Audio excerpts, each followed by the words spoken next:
And folks, we are live. This is the Retro Reload podcast, West Coast edition. And with us today, we've got me, Dash V. And I'm Charles, Mr. Nikon. I was like, I'm not alone, honest. There's other people here. I'm Johnny, the Red Bearded Gamer. T. Pugmire. And we have a special guest today. You want to introduce yourself, John? Yeah, John Storm, former editor with Game Informer magazine. Yep, editor of portions of Game Informer magazine, did some reviews between 96 to 99, right? Yeah, really one of, during the peak, one of 4 editors. I was, I think, associate editor during that time, and there was 4 of us, sometimes 5, sometimes 6, but mostly 4 to 5. Excellent. So we're going to be jumping around as we usually do on various different topics. John's going to join us for the general discussion, and if you stay tuned throughout the show, we're also going to be sending him some questions about the old early days, the Game Informer, pre GameStop. So really glad to have you on the show today, John. Glad to be here. Thank you for coming, John. So first up, we got some news items that we want to cover, don't we, Red? Yes, we do. The first one is the Xbox One, Xbox 360 Spring Sale offer cheap games and season passes. Nice. What games have they got on sale, do you know? Yeah, let me click the link real quick. We're always prepared on the show. Chat a bit while I open it up. Yeah, the link is just one click away all times.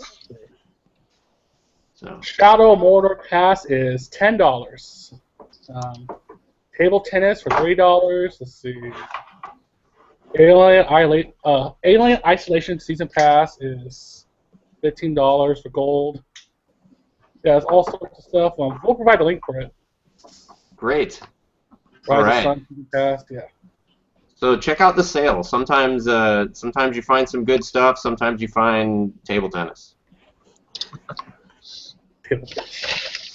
And the second one is actually a warning about scammers are hiding malware behind fake Steam pages.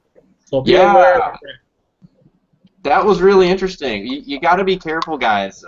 Anytime you get an email or you get, whether it's a bill from a place that you frequent, like Amazon or whatever, always check in the send field, like where the email really came from. Sometimes it'll say that it's Amazon or something, but if you actually click on the details, you'll see it's some random dude on Yahoo or something.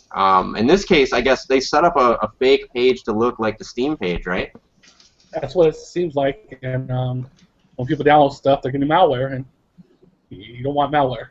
Yeah, that's pretty bad. So, folks, definitely be careful out there with the sites that you're downloading stuff from. Still no new news on the Nintendo NX. Other than the name and the fact that they're not giving up consoles and the jump to mobile.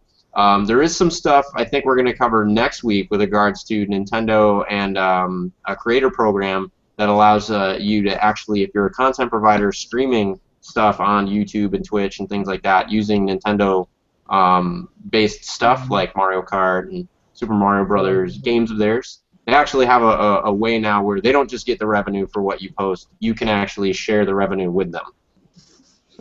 So that's pretty cool, but I don't have all the details, so we'll go into more details on that one next time. So first thing I want to do is we do have our generic topics. One of the topics that we had, and I'll let some of the regulars field it, and then John, we'll throw it out to you, so you've got some time to kind of think about this one. Okay. One of the topics that we had was what games have never to date come out that really should have. This could be a game that was canceled, or this could be a game that's only ever existed in your mind. So, Mr. Nikon, we'll start off with you. Games that should have existed but never have to date. That one, I don't know. That's kind of a hard topic right there. Yeah. I'm thinking some live-action game where like you run around town fending off zombies with an Arnold Palmer on a stick. Well, that's you got this game right here. Zombies Ate My Neighbors. That game almost exists, kind of. I don't know. I know Penn and Teller. They developed that game. That real life bus driving game, but never really got an actual release where you're driving a bus from like Tucson, Arizona to somewhere for just like an 8-hour game. Desert Bus, I believe it's called. Yeah, Desert Bus. Wow, we're all wow. I'm bummed about that one. I don't even know. You guys do the rest of the show without me. I need to process this. Red Bearded Gamer, what about you? There's one in particular. This was back at E3 2011. It was called Brothers in Arms Furious 4. I don't know if you guys remember the E3 on that one. Brothers in Arms, what? Furious 4. It's like the Okay. offshoot of the original Brothers in Arms, and all the family, they're going away from the original, which we discussed before, but it was curious because it was like a funny shooter. I was like, oh, this would be good. And since 2011, they haven't said a word about it. So that's one of the games I want to see to be actually made. That would be interesting, a comedic shooter. Yeah, it was. If you watch the trailer, you watch it afterwards. It looked funny. It's like, oh, this would be a good twist to the shooter franchise because first-person shooters kind of getting old and same old, same old. Yeah, I think the closest that they got to having comedic shooters was things like Space Pirates for the 3DO. If you've never played that, it's awful. You have to play it. So Duke Nukem, sort of. yeah, it's all live action. It's like a light gun based shooter. So that one's pretty good. And then the other one, let's see, what else was kind of funny but not meant to be? Johnny Rock, Who Shot Johnny Rock, was kind of a funny one, but I don't think it was quite meant to be. That was just cheesy, the dialogue in that game. Yeah. So Tyler, what about you? Any games that you could think of that you'd always wanted to see? The only one the one that was canceled that I was really looking that I had hopes for was Earthbound 64. Being a big Earthbound fan, I would have liked to have seen what that would have turned into, but it was canceled. I think it was canceled fairly early too. I don't think there was ever anything that was ever shown or anything. They just sort of said we're going to do this, and then no, we're not. Yeah.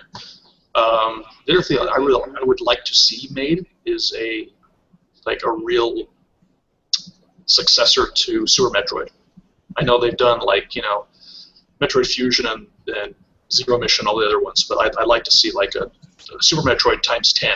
Just a huge game in that same 2D style. But I absolutely agree with you there. I thought Metroid Zero Mission was amazing. Anybody that hasn't played that game should definitely pick it up. Anybody that's on the fence because they think, oh, it's just the first game with up-res graphics. No, I don't want to spoil anything for you, but when you beat the game, it's only the beginning. So it's actually a really, really cool spin on the original title. So it's worth having. Fusion, I'm with you. I don't really think that was I don't want to say proper, because it was definitely a Metroid game, but they went some different directions with the power-up system and with the exploration system. It was the first Metroid game I ever played, and I didn't play them all in order. I played them all different orders, and I actually played Metroid Fusion the last. That was the last game that I played, but it was the only game out of all the other ones that I'd played, besides Metroid Other M, where they... Now, I know game design-wise, they're always walling off certain parts of the world for you, right? Yeah. You can only get so far in the Metroidvania-type franchises before you hit some kind of barrier that you need a special power-up or a special item, or it has to be just the right time for the next section to open up. Or you have to be really creative and bomb the crap out of stuff and start, acting like none of the walls are really walls, and then finally you find the magical way to the next section. But Metroid... What was that? Then you corrupt your game file, then you're pissed. Yeah. I've done that before. Metroid Fusion, though, they deliberately wall off entire sections of the game in a way that's just, to me, it was blatantly obvious that they're just trying to make it longer to play.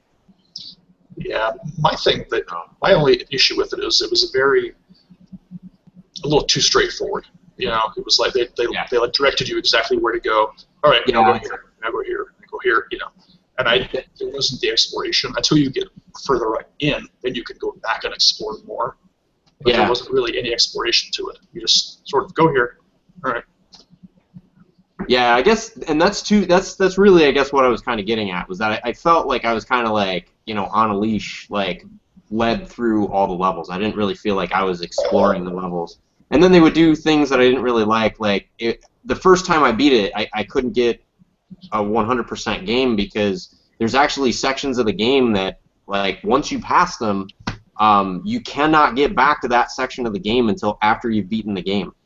That's kind of stupid. And then you go back and you play on your save file, and suddenly they unlocked everything again for you. But even that's not true. Like, some of the sections that you already beat, there's sections of the station that you're in that, like, fall apart while you're fighting certain battles. And anything that kind of, like, crumbled, you can never go back to, even after you've beaten the game. But anything that they locked off for security reasons, because they're trying to contain the breach, those are wide open once you beat the game. So it was kind of still that whole, like, okay, some stuff I can never get to again until after I've already beaten the game and not gotten 100% completion.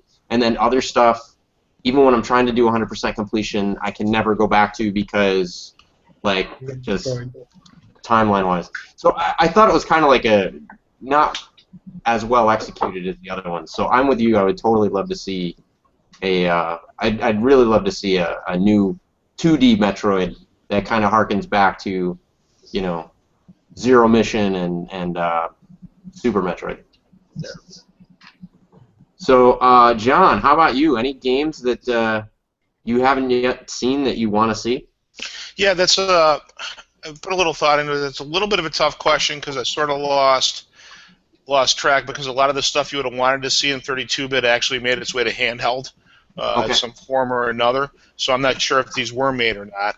Certainly a sprite-based sequel to Chrono Trigger would have been really cool. I think eventually we got Chrono Cross out of that.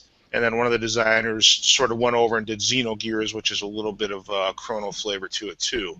But a true good sprite-based Chrono Trigger would have been awesome. Nice. Back in that day, and we didn't get it. And then, I don't know. I had one on tap, but that's probably the one I would have wanted to see. Oh yeah, a true sequel to Castlevania Symphony of the Night. They had some handheld versions that came out. But, you know, if you remember that game came out, splashed huge. Sony made an exception to allow a 2D game onto the system, essentially because of the artistry of it. That's right, I forgot. Yeah, they didn't allow 2D stuff, right? Mega Man couldn't even do 2D on it. Yeah, and then, you know, we all raged on the game, did everything we could. It was incredible, design was perfect. And then I'm not sure that a sequel ever, you know, we never got the true sequel that we would have wanted for that. So I put those two out there. I'm glad that you actually brought that one up because I have one of your. I have the review that you did for Symphony of the Night. Actually. No way, really? I do. I have the review for Symphony of the Night that you did back in, I think, 1997. Well, what's interesting about that is we got the Japanese game. You know, we'd always get the Japanese games long before the U.S. games. So to get the lead time on the stories and the strategy guides and everything, we had to beat the Japanese version. So you didn't really know any of the story then, did you, or can you read that? No story. We had no idea of anything. There was no idea that there were spells, anything like that. All the items and inventory was in Japanese. You know, Reiner was the guy who beat that one, who really explored Symphony of the Night. But when that game came in, none of us could get our work done for about a week because all we did was sit there and stare at him playing the game. Be like, where did this come from? You know? Now that's great because there was a question I wanted to ask you a little later, but I might as well just throw it out there now. You know, there's always a whenever you're doing reviews in a print magazine at the time, right? And there's in your face, like, full page, like in the same magazine where you did the review of Symphony of the Night. It's either the page before or the page after. There's this huge one-page ad for Symphony of the Night, right? Mm-hmm. So I know one of the things when I was a kid, I always really kind of wondered was, like, how much of the review is like these guys legit just drooling over the game and these guys getting like money from behind the scenes to like, hey, say something good about the game. But just to hear you talk about it years later, it's obvious you guys were really loving on the game. Yeah, we were 100% non-biased. I mean, there was never money that bought us a review. Companies would spend money to get preview coverage of games. You know, maybe they put together a junket. I got flown to Europe one time and wound up doing a 2-page preview where we shouldn't have probably only dedicated 1 page. But I can guarantee that relationships, ads, or anything never influenced a single quarter point on a review. Nice. We're Nice. dead on. And it sounds like, if anything, that the reviews, I'm looking at, you gave Symphony of the Night a 9.75. Yeah. So that's a pretty darn good review, or darn good score. And to know that you did that based on game mechanics and graphics and sound alone, like the story, you know, wasn't a factor. It was all game mechanics and artwork, pretty much, right? Well, I think that was probably the U.S. version that made it into that review. But I'm thinking we did a preview the issue before with some pretty in-depth, you know, looks at the gameplay and stuff like that. That would have been, and that would have contributed to that review because, you know, you had to get a certain depth into the game to understand its scope. I think when the castle flipped upside down, we did flip the castle in the Japanese version. And at that point, it was like, oh my god, you know, this was incredible. So let me. I don't know if you remember this review that you did, but I'm gonna read this one out loud. Okay. I've read about at least that I'm aware of. I've read at least 20 of your reviews from back in the day. But this, I have to say, this one is a work of art, my friends. Listen to this. This is John. At the time, he went by The Greedy Gamer. Yeah.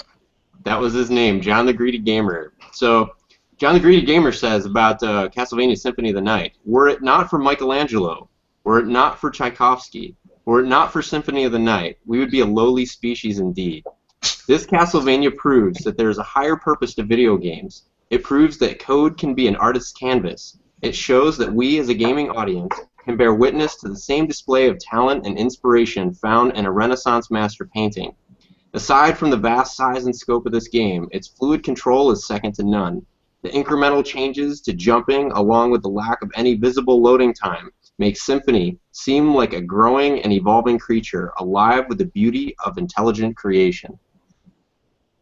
I think that still stands. It absolutely still stands, and that's probably one of the most poetic reviews I've ever read for a game. Yeah. It's very, very well written. At that time, we'd never awarded a 10, or no, maybe we did award a 10 to Mario 64. So I think our reasoning there was it's not a better game than Mario 64, so it's not going to get a 10. You know, let's give it a 9.75. Nice. Nice. That was definitely one of my favorites of your reviews. So I noticed you waving around. I got one here too. I noticed you waving around a Funko. Oh yeah. There. You want to tell us a bit about Funko and its relationship to Game Informer back in the early days? I don't know if people remember. Yeah, Funko was started in Eden Prairie, Minnesota, by David Pomager. And it was basically a game, resale. It was GameStop, but back in the day, it was, it's the same model. FuncoLand started it. You could trade in games. You could do all that. You could play the games before you bought them. They had a pretty good inventory. They tried to sell you a cleaner that didn't matter, and that's how the salesman made their money. And all the sort of tricks of the game. But Andy McNamara was one of the employees there, and was a hardcore gamer, very good gamer, and Dave Pomager wanted to start a sort of member communication things because they wanted to do the Funko Fun Club. You go in, you sign up, you get 10% off your games, you get a newsletter subscription, you do all that. So Game Informer essentially started as the news communication for the members of the Funko Fun Club. The first issue, it was about 8 or 10 pages, paper thin, mostly ads, a couple announcements, and then it quickly escalated into more of a magazine. Elizabeth Olsen was the original editor. Andy reported to her, She lasted, I think, 4 or 5 issues. Then sort of Andy took over and has been there since. Far and away the longest tenured member of video game media, anywhere. Most guys reach the ceiling in media, then go off to consult or into design or something for more money. Andy and then Reiner, who's second in command over there, have to be the longest 2 tenured. I'm not sure who else would be there. Most of the other magazines have folded. Game Fan, Intelligent Gamer. I think EGM is still going, right? You guys would know better than me. Game Players might still be going. Next Generation might still be going. And then, of course, the bane of our existence back then was the in-house magazine, Sony PlayStation magazine that got the scoop and all the stuff and all that. You mean this? Yeah, PSM. Yeah, exactly. Yeah, so I have a Funko Fun sheet from, a inventory sheet from 1998. It's kind of cool to go back and look at the prices. Sega Visions? You go against those guys too? No. That doesn't ring a bell. That might be newer. I don't remember Sega Visions. Sega Visions. It's not too much newer. They're talking about the red hot 32-bit action on the 32X of what the hell is this game? Firefighter. Fahrenheit. Fahrenheit, yeah. Okay, well the 32X was technically 16-bit though, right? I think that magazine probably. I don't even know. It was not bitty enough to be in my collection. Yeah, it was an accelerator for 16-bit graphics, as I remember it. And I think that magazine must have folded right around 95 because it was not a competitor of us. So. Not even on your radar. No. Take that. But it was cool. But the success, the reason Game Informer and Funko Land succeeded together, and remember, nobody took us seriously back then. We were a small, staple-bound publication. We were very serious editors. We weren't on the buy at all with ads, anything like that. So we were very dedicated to what we did. The developers took us seriously. They knew that we knew what we were talking about. But the industry at large, the other media guys would sort of joke about us.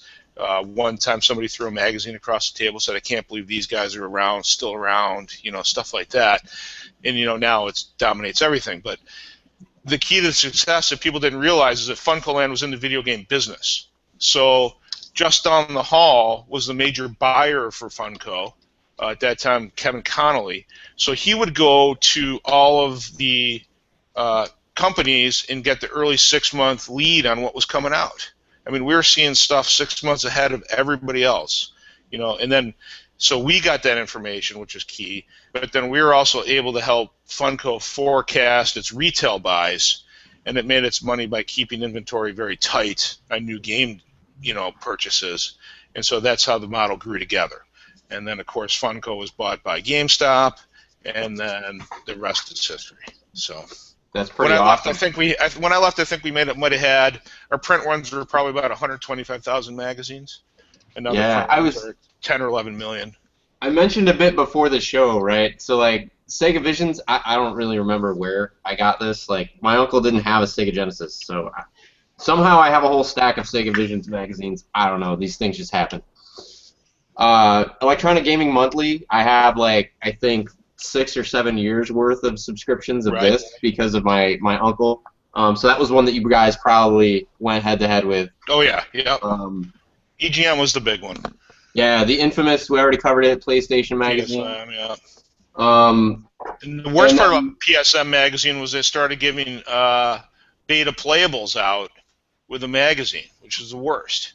Yeah. How do you compete with that, right? Yeah, exactly. Yeah. So, Game Pro, right? Yeah. This one was pretty cool. They covered Star Fox and DuckTales 2 in this one. Yeah. And they gave DuckTales 2 like a 3.5 or a 4 or something and said, move along, nothing to see here. Nailed it. Yeah. It's like a $100 game now. Yep. So, actually, you've got the Funko catalog, right? Yeah. Let's have some fun. We're gonna throw out some. Tell us what games were available. Like what systems? Like is that like Nintendo, Sega, and Super NES? Yeah, pretty much. Yep. There might have been. I don't know if they had 3DO or not. Saturn was in here. This was like I said. All right. I've got one that lists. I got one that lists 3DO. So how about I want to do this? It's kind of like a fun little game, right? Because Sure. we're always lamenting, like us on the show in the VG Collect forums that we all love and use all the time. We're always kind of lamenting about how expensive retro gaming is as a hobby and how pricey a lot of these games have become. So I want to just like let people throw out names of games, and then we'll look them up in the catalog and see like how much they went for then, according to these catalogs, and we'll see which was cheaper then or now. All right, you got to give me the system too. Yep. All right, Tyler, you go first. Throw them a game. Is there hardware in there, or is it just software? Just there's accessories. How about a CDI controller? No. They only dealt in consoles people wanted. Yeah. Yeah. I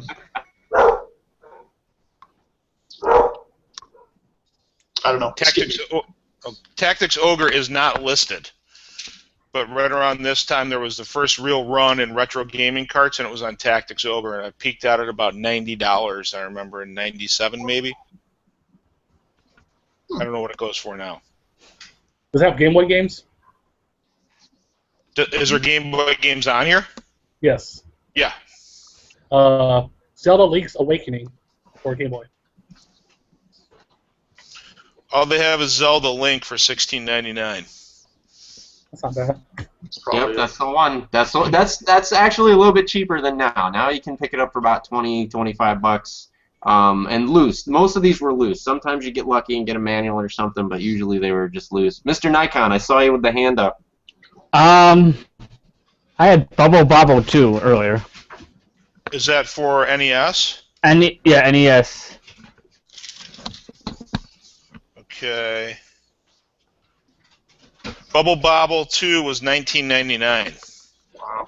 Woo! Nice. Now, is that the sell or is that the buy price? That's the sell. Oh, wow. Wow. The one that I got I'm here- sorry. That means, no, I'm buying. That's when you go in, you're going to buy it for that price. Okay. Yeah, the one that I have from GamePro, right? Because it depended on how, like, the more recent the game was, the more expensive it was, and then as it kind of like fell out of favor. But the one that I had it listed at 30, so it looks like it was at 30 used at one point, and then it crashed down to like 16 bucks. It sounds like. But DuckTales 2, humorous. What was DuckTales 2? For system, is that Super NES? Yeah, I'm sorry. That one's for Nintendo, original NES. Okay. DuckTales 2, $12.99. Wow. What does it go for now? All right. Now that one goes for $100. Okay, now this one.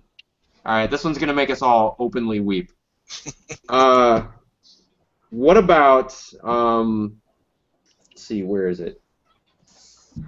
I just said all this stuff about it now, and it slipped my mind. What's that game that's like $900 now Oh, for Nintendo? Little Samson. Little Samson. How much was it then? It's $900 to $1,000 now, cart only. How much was it then? For cart only. $3.99. Oh, $3.99. You know, one of the funny stories from this era was, I don't know if you guys remember, but Toys R Us briefly got into the game buyback business. Remember that at Okay. all? Buyback Yes. and resell. So they were buying games, and they were giving you Jeffrey dollars for the games. And Yes. and they were giving you a pretty good rate. So like Madden for Super Nintendo, you were getting like $8 Jeffrey dollars for it, and those were real one-to-one dollars for Toys R Us, like dollars. So we went back into the Game Informer warehouse, and we got literally boxes full of like Madden carts, because there was thousands and thousands of them. They're worth 99 cents a piece they were selling them for, and we brought them in. And we were walking around with like our wallets were that thick with Jeffrey dollars. We were buying Star Wars toys. We were doing all this stuff. One guy, the warehouse manager, had like $1,200 Jeffrey dollars at one point, and he was just buying games and doing everything. So that was great. That's awesome. okay. Yeah. Who knew Madden was worth so much? Although I do want to say, right, I do want to throw out there, I noticed in going through a lot of the reviews and everything, you did a lot of sports games. Yeah, I did. I was hard in the arcades up through probably junior year of high school. Then it's sort of, I don't know if you guys know much about that era, but everything sort of tailed off. There wasn't much happening. The NES was a home deal, but I didn't play it much. And then I sort of went through a personal rebirth with games when NHL and Madden and stuff came out on Sega.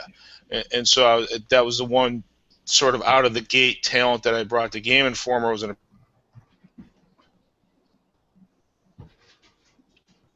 You still there, John? Bowls. Yeah, you got me? Yeah, you broke up for a second there. Oh, yeah, and just being a hardcore sports fan, the Buffalo Bills, where I live, had just come off 4 straight Super Bowls. As a hockey fan, so it was a natural for me to sort of fit into that niche. Yeah, 4 straight Super Bowls, but I think we only won 1, right? None. We eventually did win 1, though. Who, the Bills? Yeah. No. Didn't the Bills eventually win 1? I thought they won 1. Dude, they definitely did not win a Super Bowl. Ever? Never. Yeah. Nope. Oh, man. Lost Maybe it's 4 just straight. me repressing the pain. So I really enjoyed doing the sports stuff, and it's nice. I got to travel around a lot, sneak peek, even consult on some of the games. We got the scoop on Madden 64 coming out, which is a surprise drop on the industry. We ran a cover on it.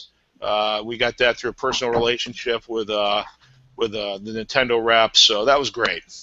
That's pretty cool. Yeah. But speaking of getting killed, right, like the Bills did in those 4 Super Bowls, did you ever play or review this game? No, did not. No? No. Oh, man, it's a treat. Is that EA? We're going to have you back on the show sometime, and we're going to have to figure out a way to do this game 2-player, Mutant League Football. Okay. This game, it uses the Madden 95 engine, Okay. and so it has the same play engine and all that other stuff. Only they added a few things to it, namely like you can punch characters, Right. you can bribe the ref. If you feel that the ref has been bribed, you can kill the ref. It's I'm not buying this one now. yeah, like some of the fields have like mines on them and everything. That's cool. Yeah, it's pretty crazy, but it's all using the Madden 95 engine, so pretty cool. Nice. I think you'd get a kick out of that one. So how far along did you go with Game Informer? You were with them until '99, right? So that was about what console generation? Do you remember? Yeah, let's see, it was through the PlayStation, N64, Saturn, and then what was the follow-up to the Saturn? Dreamcast. Yes. Well- So right at short, sort of the Dreamcast, which was a flash in the pan. I got out right before PS2. Gotcha. Yeah. Gotcha. Okay. And then Awesome. continued to copy edit. They're all my buddies. We're all roommates. I was just hanging out. I just went to a different magazine, switched to the fishing industry. Ah, okay. So how did you get into Game Informer? Like how did your journey begin? Well, I lived in Buffalo, which was, the recession city of the recession. I mean, there's no jobs here. Got a master's in English. Pointed to Minnesota as a place I wanted to go. Publishing industry was thriving. Packed up the car with $500. Went up there, started answering ads in the paper. Got it with a cover letter. I wrote a cover letter that was definitely sort of versed in gaming. Quoted Captain Kirk, stuff like that, and that got their attention. And interview, and I got hired. McNamara, Bones, you've got to look at this resume. It's the most fantastic resume I've ever seen. Yeah, it was kind of you gotta separate yourself in a way. I mean, at that time though, there was not a lot of fishing media. Now there's experts everywhere. Guys like you. You're doing stuff, you're writing stuff. It was a different time back then. There was very few magazines. There just wasn't the quality in the sheer amount of media you have today. It's probably a lot tougher. It was a lot easier to break in back then, I think. What was your favorite game that you've reviewed? Yeah, probably. Boy, I really liked Ocarina of Time when it came out. You know, that was huge.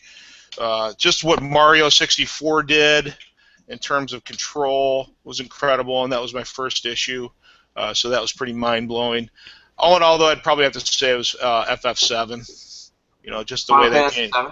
Yeah, just the way we had to fight through that game, and I wasn't the one who fought through it in Japanese. McNamara fought through it in Japanese. We had to fight through that game in Japanese. Then we got the U.S. version, which had the addition of the weapons. You know, you had to beat the weapons at the end. In the U.S. version, understood how to get the gold chocobo. Finally, we wrote a review on it. You know, probably at that time that was just the game that sort of changed everything back then. You know, now, how long? So a game the size of Final Fantasy VII, right? Yeah. Just how many hours did you guys have to clock into that game before you felt like you'd seen enough to write a competent, cohesive review of it? Yeah, RPG reviews are tough, aren't they? You pick up a lot of magazine sites. You know, you're like, nowadays you probably have the time to dedicate to get pretty deep into it, but back then with publishing lead times and stuff, you were really counting on getting betas well ahead of time from the companies to review. And at that time, you know, the FF7, for example, was a difficult beta because not only were they doing localization, but they're also adding the new coding for the additional weapons and stuff like that, and tweaking. You know, the Japanese versions back then were always more difficult because the random encounter rate was lower, so it actually took longer to level up. Yeah, it was kind of a grind. Yeah, and so there's all these tweaks and stuff to it. But we did, back then, the deadlines were pretty hardcore. You know, we would go 70-hour weeks. We'd all share. We'd watch. We'd be doing other stuff. We'd know what was going on. We'd have one candidate controller to level up while we're doing other stuff. You know, and you just, probably 40 hours into that game, you're ready for your review. Wow. Yeah. So did you play any of the, you said PlayStation 1 to PlayStation 2 cutover, just before that is when you exited. So yeah. I assume you played the Tomb Raider series. Yeah, I did the first published strategy guide to Tomb Raider. That really? Was yeah, oh yeah, for Game Informer. We had a deal with Core that we were going to put on the cover, but back then we only did review games on the cover. You would not get a cover Game Informer for a preview. So that was another beta battle because they were coming back. You know, they had a really unstable beta build. So I had to write a strategy guide on the game with levels that were crashing with no save points and levels that were crashing 25 minutes in. So you'd invest 25 minutes into a level of Tomb Raider with no save points, and then the game would crash, and then you have to just start over. Yeah. And, those were some late nights, but. It was exciting. I mean, that was a great. They're pushing that system to the limit, right? Oh yeah, for sure. And in fact, the reason there's sound and music in Tomb Raider is because we went back to the developers and said, "You got to put it in." And so at the last minute, they put it in. Wow, that's amazing. I actually have, by the way, I have I brought up Tomb Raider deliberately. I have another piece from Game Informer Days Gone By that is actually a top 10 for Tomb Raider. Okay. And I want you to, I don't know if you remember back this far. You may not even remember this top 10 list, but maybe you can give us a bit of context into one of these, right? Yeah. So this is Game Informer's top 10 reasons Lara Croft won't go out with you. But you meaning like generic gamer populace, not John. Right. Yeah. Right? So generic gamer populace, this is Game Informer, top 10 reasons Lara Croft won't go out with you. Number 10, you cannot do a backflip. Number 9, her plastic surgeon says she must stay off her feet for a while. Number 8, she'll be too busy this weekend fighting crazed Tibetan monks. Number 7, and maybe this one applies to John and the rest of us, you like Final Fantasy VII, and unfortunately, Laura does not like to roleplay. All right. 6, on Friday night, the only thing she wants to tie up is her ponytail. 5, she secretly has the hots for the greedy gamer. Really? Yeah, it's right here, right? 4, ever since you gave up your career as an arms dealer, she has no use for you. 3, she caught you playing Pandemonium 2. Oh, hang on a sec. Wouldn't be a show without a technical glitch. It's cutting off the bottom 2 for me. Let me see. That was number 3, right? Number 2, Sony has exclusive dating rights to Laura. And number 1 is Laura's not even real, guys. Come on. Get with it. So that was number 1. But so what's this like, Laura? You've already got dibs on Laura Croft. So tell us a bit about, like, you know, how did you work this? Like, did you write her a letter? Did you? Ash is jealous. Yeah, I know. I'm like,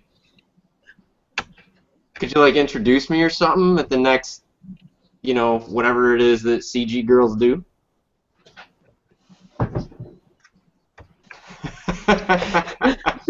Frozen. Is he frozen? I think so. Either that or he's. I don't know what's going on. I think we lost him. Yeah, we did. You embarrassed him. Oh my goodness. I think he dropped. Well, you want to move on to topic 2 while we get John back? It's like that trying to fix a GameCube laser. I know. All right. Well, What about folks, the laser? that was John the Greedy Gamer. Oh, there he is. Is he back? Yeah. He's back. Do you hear us, John? I got nothing. I love the icon that it froze on, though. It froze on him, giving me this look like you son of a bitch. I see his avatar on my screen. Let's see. Retro Reload. How about the technical glitches? Alrighty. I'll go ahead and let you, John, or I'm sorry, Red. How about you go ahead and fire up the second topic there, and I'll see if I can work behind the scenes with John on what's going on. All right, guys. Games you're hyped for, but were disappointing when they were released. You want to go first, Tyler? I got nothing off the top of my head. Okay, I'll go first then. Yeah, I don't. Oh, he's Okay. back. Yeah, I'm back. Sorry about that, guys. I don't know what happened. Yeah. Did I embarrass you? No, everything just froze for a second, so it must have been some connection here. It was funny because like the look too. It was frozen on you, giving me a look like. Well, I just remember how difficult it was to write those top tens. It was always like the last thing you do before you go to the printer, and nobody could think of anything. I thought they did pretty good. How often did the top 10s include like calling out a reviewer? Was it like did you guys just do it to mess with each other? Or? Yeah, pretty much. Yeah, we all just sort of sat around and wrote it together.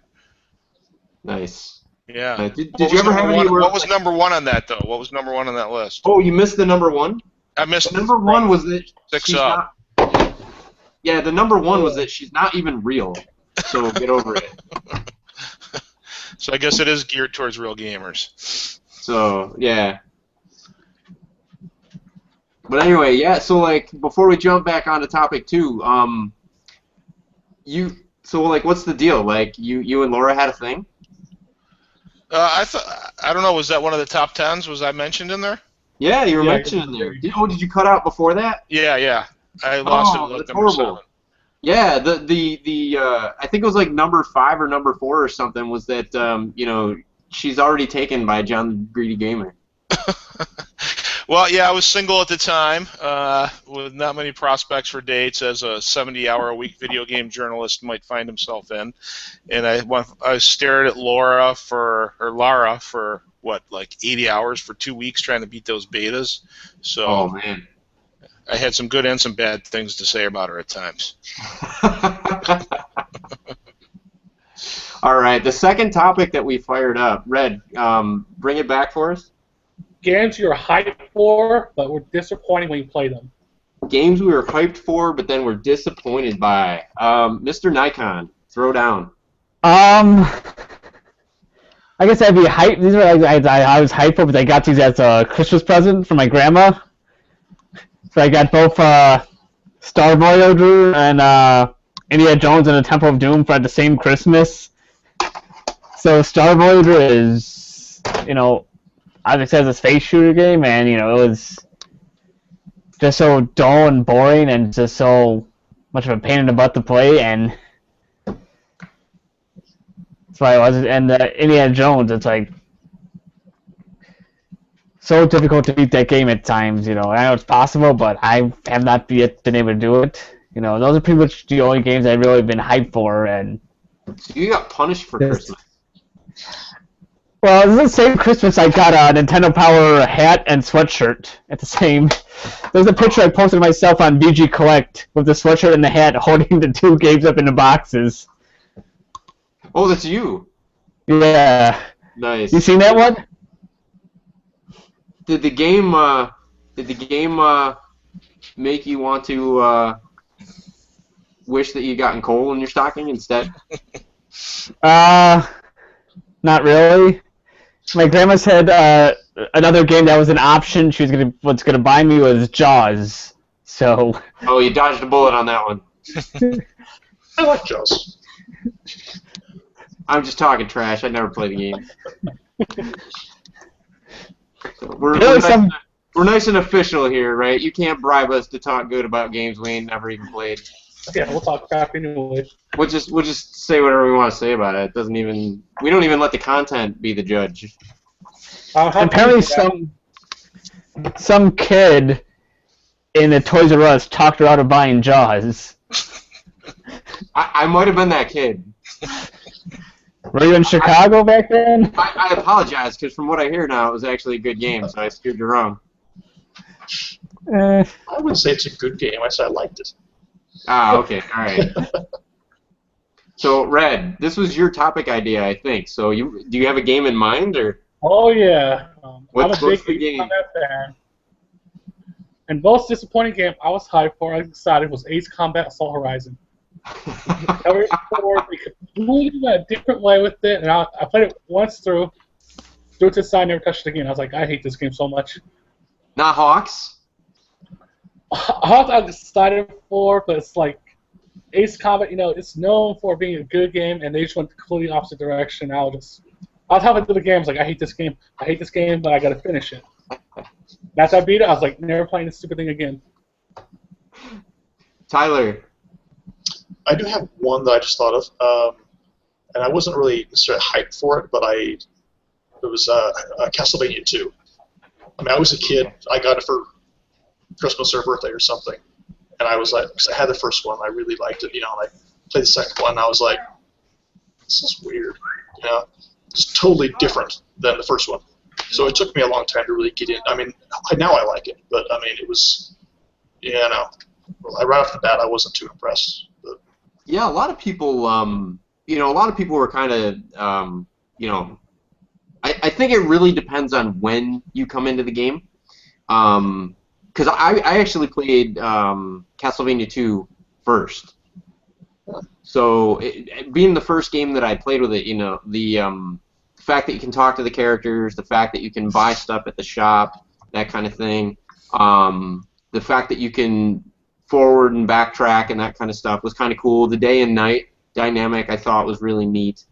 And then the password save feature I thought was really good. So when I went back later and I played Castlevania 1, in some ways it kind of felt like a downgrade. Graphics were still good, gameplay was good, but it just didn't seem as open, I guess, and it didn't seem as non-linear as the other games. But I could see where if you'd started out playing it as a linear game and then suddenly became this non-linear RPG type thing, I could see where that would have been jarring for some people.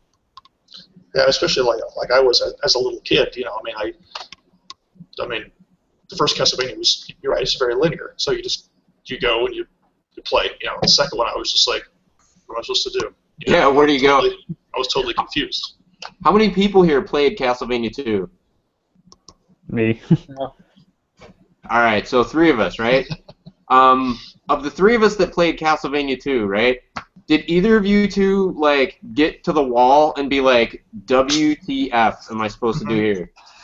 I actually had a videotape that I got somewhere. It was one of those old the videotapes where they walk through like 4 games, I think.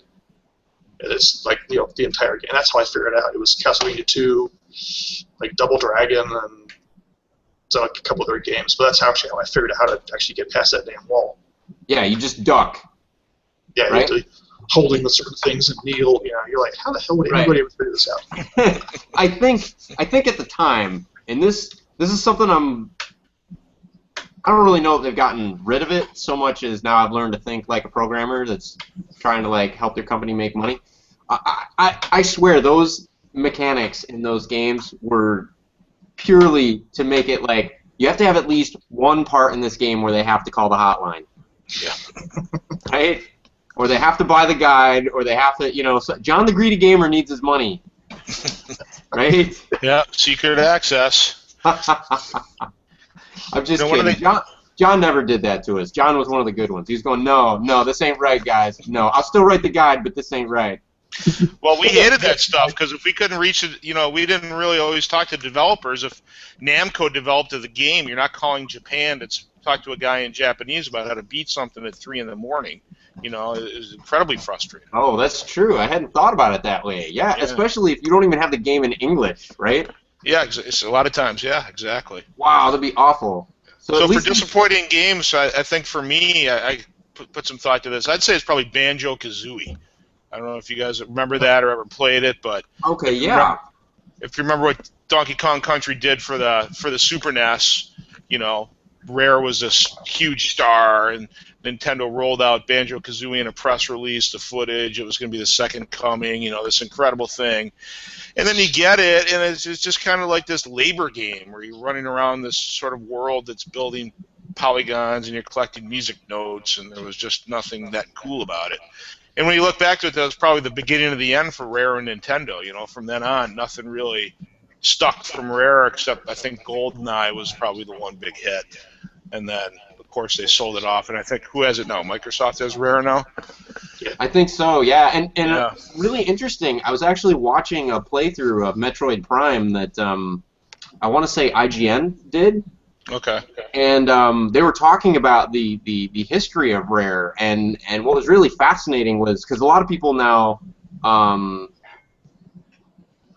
okay, never mind, hang on, I'm mixing up Rare with Retro Studios, so we're just going to cut that. Okay. I don't know where I was going with that one. But yeah, watch the playthrough on IGN of Metroid. It's totally unrelated to what we're currently talking about and really fun. Yeah. So, we're about 10 minutes to close because we started a few minutes late. But since we do have a special guest on, I noticed before the show you said you had to grab some props or something. Are there things that you would like to cover that we haven't covered in either questions or our random topics? No, I was looking for my mint condition issue 1 of Game Informer. I can't find it. I've got it tucked away in some box somewhere. But that's pretty cool. One thing that's interesting to me is you had mentioned the video game, how we used to beat video games. Like if you were absolutely stuck. So there wasn't a lot of media out there. So this is a really old and probably pretty rare magazine, How to Win at Arcade Games, from the editors of Joystick. This was one of the best sort of strategy magazines from back in the arcade days that actually dealt with screenshots, tricks, codes, patterns, everything like that. And these were the guys that were my heroes back then: Tad Perry and Eric Ginner. Joystick magazine, probably a pretty rare item there. And then Game Informer had actually partnered with a company in Minnesota to start a video production. And we were the editors were sort of against it at the time because this has been tried in many formats, and our thought process was, nobody wants to watch anybody else play a video game. They want to play it themselves. And boy, to think where we are now with the monetization of Let's Play games on YouTube and where it is now, the patience and capacity people have to watch games, for me, is mind-blowing compared to what we thought about back then. Nice. Did you guys ever have to resort to? I can only find one, but this will get the idea across just fine. Did you guys ever have to resort to cheats and stuff to get through a game? Like you have to review the last level damn it all, it's Ninja Gaiden. Yeah. Well, not.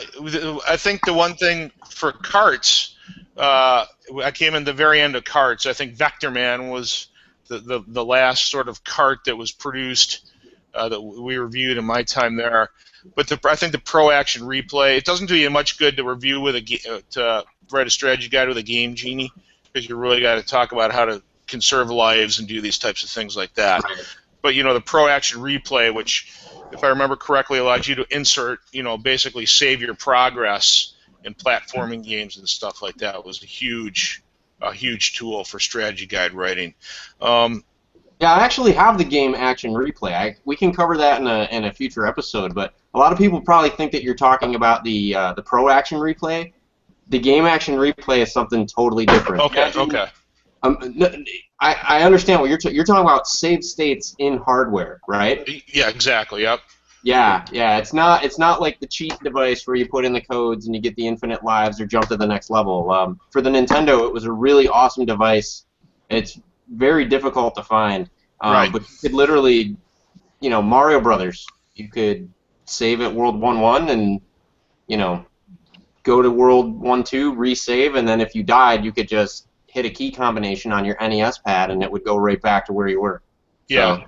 So, And a lot of the betas, we did have codes from developers and stuff like that. You could do God mode. You could fly through some of the levels and stuff like that and get to specific platforms to nail them. But, to write legitimate strategy guides back then, you really need to put yourself in the place of the gamer, because you had to understand, you weren't showing how to beat every single facet of every single level. You had to walk people through the most difficult parts. And if you didn't play it to figure out what the most difficult part was, your strategy guide would not be effective. Gotcha. Now, for the strategy guides and stuff, right? I've always been curious, right?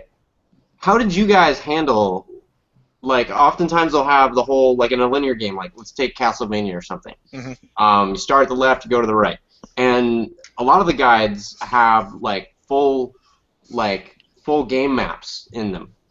For the ones that weren't art drawn, for the ones where you're actually seeing screenshots and everything, I'm just thinking, like, technology of the day, like, how the hell did they do that? Well, we had a media capture card. We ran Max with a PowerPC chip, and we had what was the name of that? It was some type of a graphics capture board that we put in there and we used. So we ran a secondary monitor from our games, had it hooked up to a hotkey, and you could take screenshots of your game. And then you had to deinterlace them. So it was a pretty slick system back then. The idea of how to create a strategy guide differed based on every game, because you really had to sit down and conference around a table about how you were going to do it. Because games Tomb Raider, you differed so can't do much. screenshot, right? It's not that kind of game. Yeah, you're not going to make a 120-page issue just because you want a strategy guide of one game that a portion of your readership is going to play. Paper's expensive, shipping's expensive. That was before online stuff. It was all paper. It was challenging. Wow, that's pretty cool. But they just use like normal tricks of the trade, like what we do today. Just walk a couple pixels, screenshot, walk a couple more pixels, screenshot. Yeah, we weren't. There were the full-blown strategy guides from like Brady Games and Prima Publishing and stuff like that. That were the the hardbound 200-page screenshot of every single step of every level that cost you $19.99. That's not what we did. Okay. We did the magazine-based stuff because we were first to the stand. Game Informer was first out with the strategy guide for most of the games on any cover. We were the first with any strategy guide on it. What's the game that? Oh, I'm sorry. Go ahead. We had the least lead time of any of the publications. We also had the best players in Reiner and McNamara, so they get a lot farther than any of the other magazines. Nice. What's the game that you're most proud of having the lead on? Lead reporting, you mean? Yeah. Tomb Raider. Yeah, that was a game that that was a game that really brought a lot of people into gaming. Especially people who had grown tired of sort of the platforming genre and stuff like that. It really energized the gaming base in ways we hadn't seen. It was an exciting engine. The stuff it did with lighting and the concepts, and myself being a huge Indiana Jones fan and Artifact fan and that whole stuff, it just hit me. I really liked that one. That was cool too. At the time, the female. I think Samus Aran Yeah. was really the only like front-running female protagonist. So it was kind of a chancy move for them to do an Indiana Jones type game, but with a female lead. Yeah, well, the leader, I think his name, I can't. There was two guys who designed the engine. I think one of them's name was Toby. You can go back and confirm that. But they said, we're building this engine. You're going to be staring at somebody from behind for 40 hours. I'd much rather be staring at a woman than a man. And so that's why they made it a woman. Wow. Well, you know what? I have to say I agree with them. Whenever I would play the Resident Evil games and I had the choice, I'd always pick the female character for same thing. If I'm going to be staring for hours and hours and hours, I'd rather be staring at a female character than at a male character. Yeah, exactly. So. I have a question for John. Yeah. What was the worst game you ever reviewed? It was like grueling, it was horrible, you just want to get over with. Probably Chronicles of the Sword for PlayStation. It was a double disc point and click game that if you're going to do a point and click game, you have to at least like make things clickable. But this game was so bad that you had to be like the hot zone was so tiny on this giant screen that the whole game was just trying to find a hot zone on a screen because it was so bad. And I forgot who made it, but I panned it. I think I gave it a 0.5. Said it sucked. Is that the lowest? Is that the lowest? Maybe a 1. It was bad. It was a really bad game. Sony was famous for sort of, Nintendo's creative control was pretty strong. PlayStation didn't have a lot of creative control back then. They sort of let anything fly as long as it was 3D. Scared cat. So was that the lowest? Was that the lowest score you ever gave? Was that 0.5 or whatever? I want to find that. So, yeah, I would say, yeah, that's the lowest score I gave out. Yeah. Awesome, Mr. Nikon. Oh, go ahead. I didn't mean to cut you off, Red. I said, so you wouldn't recommend it then? No. I don't even know if you can find it anywhere. Like it's probably all copies have been burned. Well, the one remaining copy now probably goes for $2,000 on eBay. Yeah, maybe. I don't know. Are CDs worth anything, or is it all the collectibles? All carts, right? Or No, man. Okay. It's all over the place. Like Night Trap, for example, for the 3DO. Yeah. If you want to get Night Trap complete in box for the 3DO, it's like $100. Yes, starring Dana Plato, right? Yeah. Yeah. The late Dana Plato, unfortunately. Yeah. But Yes. Mr. Nikon, Yes. do you or your cats behind have any questions for John? I do not. Cool. Nor your cats behind? No. Okay. I was wondering what's going on over there. Oh, what's going on over there? That might change Mr. Nikon's name to Mr. Doolittle with his dog and cats. Tyler, any questions, or did we cover everything? Not that I can think of. I wasn't really into gaming when he was working for Game Informer, so I kind of missed all that stuff, so Gotcha. didn't really experience any of that. Well, it has been, I think, a really informative and insightful hour. It was cool to hear about the initial early days of Game Informer. It was cool to reminisce. I guess the games really were cheaper back then than they are now. So, and we appreciate your time on the show and everything. You're working on, before we quit, I understand you're working on a paper.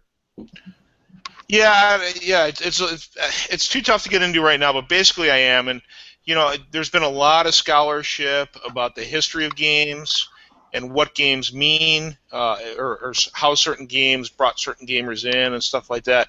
That scholarship didn't exist when I was a Game Informer in '96, so I was pretty energized about doing some stuff back then. And now I've gone back and I've rethought a lot of stuff, especially after touring through the Museum of Computer History, and just really realizing the role that video games play in pushing technology. I mean, they're the leading front. Yeah, they're games, but I mean, when you think back to the 70s and even where we are today, video games are mankind's most advanced GUI. It's our way that we interact with the most advanced computers and codes and connectivities on Earth. far and away blows away what we have for business processes and things like that. And so I'm sort of looking back and trying to understand culturally what that means, and where that ideas of control and balance create disruptions that bring in whole new sort of hordes and people back into gaming, because it's leveled off and it's up down over the past 15 years, but when you look at the history of gaming, there's been giant upswings and giant crashes, where we have years of nothing and then a revolution and everything happens again. So I'm sort of trying to chart that into a technology frame, and map it to some culture, and especially the way we interact with and think about technology. So I'll let you know more as it develops. Yeah, I was going to say, definitely, keep us posted in terms of like what venues we might be able to find the final output of that effort in, because we definitely want to keep track of, where the Greeted Gamer goes from here. Yeah. Well, I'll check in now and then if I can. That'd be great. All right. So, John, thank you very much. Yes, thank you. Thanks, guys. Been a pleasure. All right. Folks, that is time. It has been a pleasure here reminiscing about the past. I don't have any, usually we do an homage. We do like an old thing made new, or I'm sorry, a classic thing made new. In this case, consider our little Funko session that we had earlier, that version of today's old thing made new. So tune in on Thursday. There will be another episode of Retro Reload, the East Coast edition. And those folks will have some really cool topics for you. And you might see Mr. Nikon as well, swilling some other fine ale. Possibly. His cat may make an appearance. Possibly. His dog may have something to say.